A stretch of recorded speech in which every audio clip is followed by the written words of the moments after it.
Bwana Diamond Platnumz amekuja na kibao kingine na hii ni track ambayo ameshirikiana au tunaweza kusema kwamba ameshirikishwa na Barnaba Classic Mopao, mmoja kati ya wasanii ambao tunajua kabisa kwamba yuko very talented.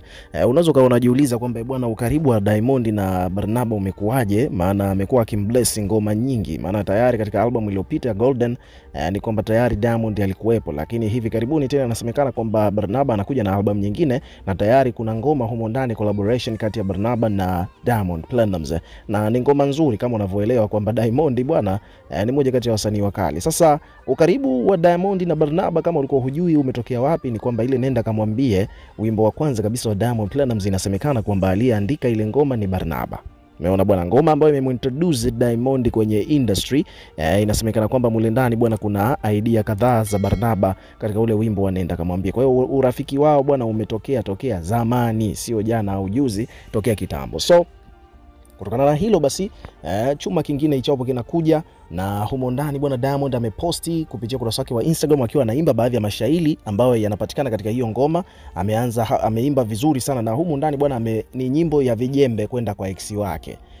Huu wimbo ambao Diamond alikuwa anauimba hapo ni wimbo wa vijembe kwenda kwa ex wake, ambapo watu tayari wameshaanza kuhusisha wimbo huu na baadhi ya magirlfriend ambao Diamond ameshawahi kudate nao. Kwa mfano moja kati ya page hapa bwana wamekuja wameripoti, wameandika, wamenyoosha moja kwa moja kwamba huenda hii ngoma bwana ikawa inamhusu mwanadada Zari the Boss Lady. Nataka hapa nikuelezee. Kwa mfano hapa kuna page wameweka picha ya Diamond na picha ya Zari.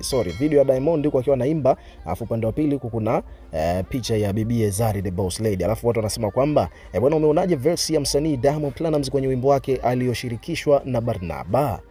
Watu wanadai kwamba huu wimbo bwana unaonekana moja kwa moja ni kijembe kwenda kwa bibie Zari the Boss Lady, kwa sababu katika magirlfriend wote wa Diamond Platnumz hakuna hata mmoja ambaye alishawahi kumfumania zaidi ya Zari, kwa sababu inasemekana kwamba Diamond alishawahi kupataga tetesi kwamba Zari alikuwa anamchiti na Peter was P Square. So humu ndani bwana inahusiana na mambo ya maex kuchiti, madongo kusema kwamba sasa hivi nimenawiri na nini, na watu wengi sana wanadai hivyo kwamba kipindi Diamond alivyokuaga na Zari the Boss Lady alikuwa kidogo amenywea, mpaka watu wakaanza kusema kwamba anatumia madawa na nini, lakini sasa hivi tokea awe na Zuchu anaonekana na nawili, mashallah. So hapa bwana wadau wengine wamekuja kuweka maoni yao kuhusiana na hii ngoma.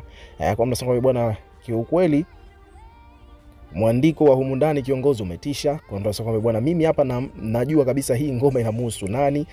Kuna jamaa hapa anasema kwamba bwana mbona ile kuna bado hatujaichoka kaka, umeachia tena nyingine.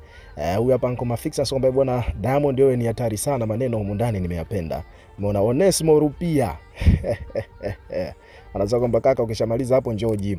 Huyu ni bounce wa Diamond amekuja ku comment hivyo. So it is what it is. Ukiwa kama mdau, hebu na wewe pia weka maoni yako bwana katika comment section, tutakuwa tukisoma na kureplay kila comment, na pia subscribe kwa ajili ya kupata update zaidi.